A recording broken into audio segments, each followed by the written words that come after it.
Black Magic by Friendly Neighborhood Fangirls. Do you get your power from the devil?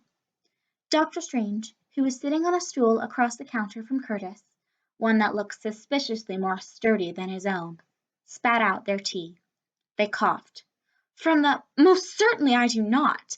I have no powers whatsoever. What are you even talking about? Curtis took a long sip of his own tea. You're a terrible liar. I am simply interested in this quill of yours, Mr. Bradshaw, Strange said. It seems very valuable. No one in the history of my career has ever invited me to their collector's museum for a cup of tea to discuss the price of an antique, Curtis said. And no one's aforementioned collector's museums have ever waved to me when I walked in. Strange looked somewhat guilty.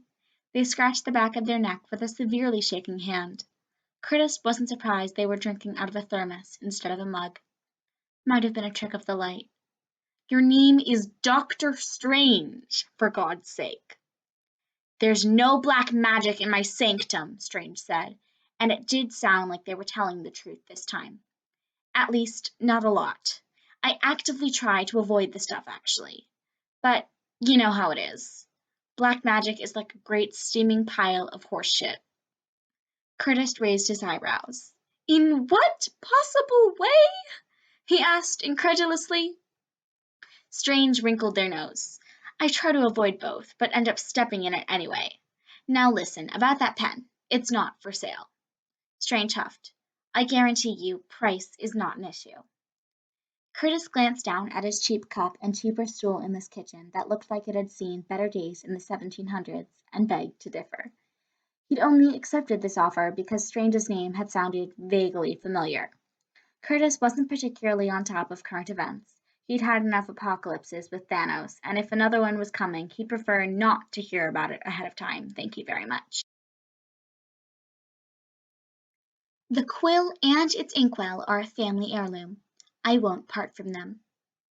Mr. Bradshaw, Strange said, sounding like Curtis was testing their patience superbly. You seem to believe already that I possess some sort of magic. Curtis contained his snort. Yes, wherever would I have gotten that idea? It's definitely a habit for me to have tea parties with crippled witches. He could have sworn the stool beneath him got even more rickety. Let's follow that illogic for a moment, Strange continued.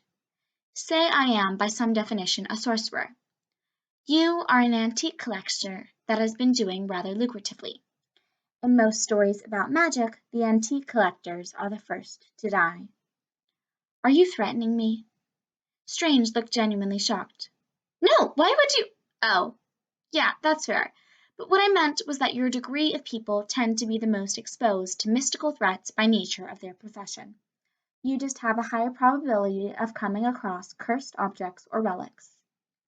Curtis turned his empty cup over and set it on the counter. You're suggesting my pen is going to start writing in ghosts. Not ghosts. Far more likely would be that all script in its vicinity begins to shift into one of the old languages, and anyone who reads it starts to find themselves aging at a faster rate. Strange trailed off, seeming distracted.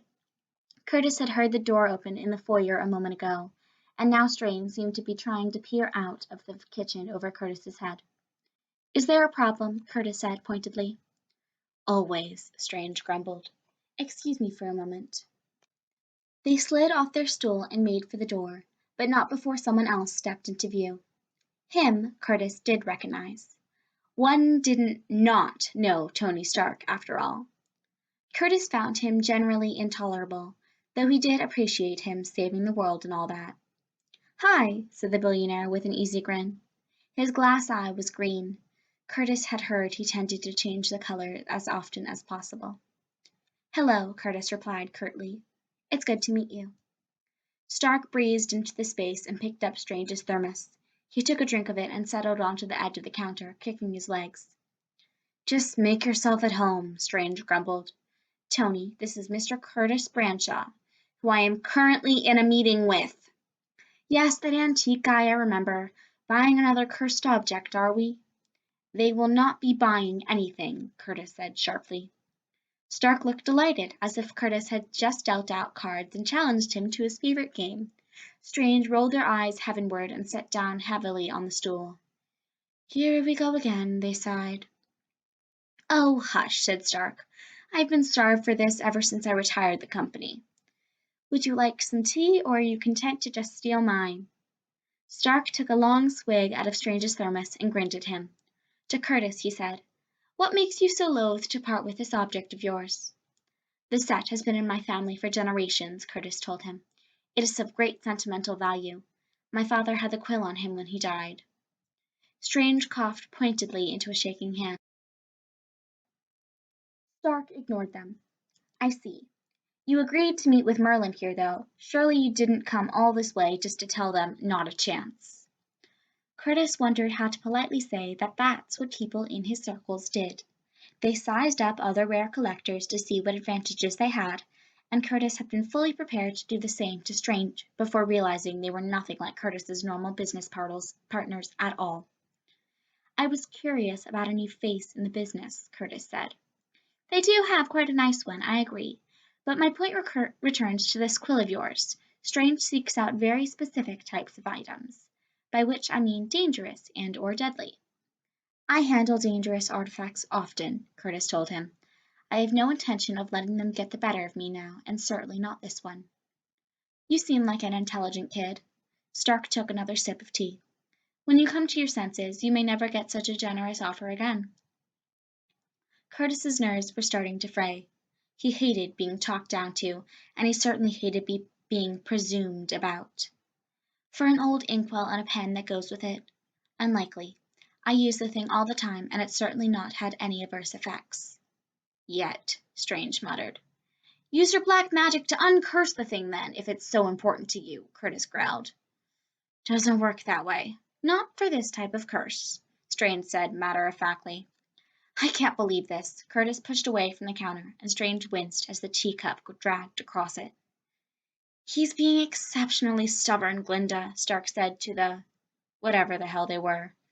Sure, it's not better to just let fate have its way. I'm very sure. Mr. Bradshaw, you can name your price. Oh, stop. It's better in my hands anyway, Curtis snapped, finally losing his temper. I mean, honestly, can you even write? Strange stiffened. Curtis nearly spat something else, relieved that he might finally be putting the witch off enough to leave him alone, but the words dried in his mouth when he saw the look on Stark's face. The glass of his eye had turned to ice. Well, Stark said coldly, what am I if not an advocate of free will?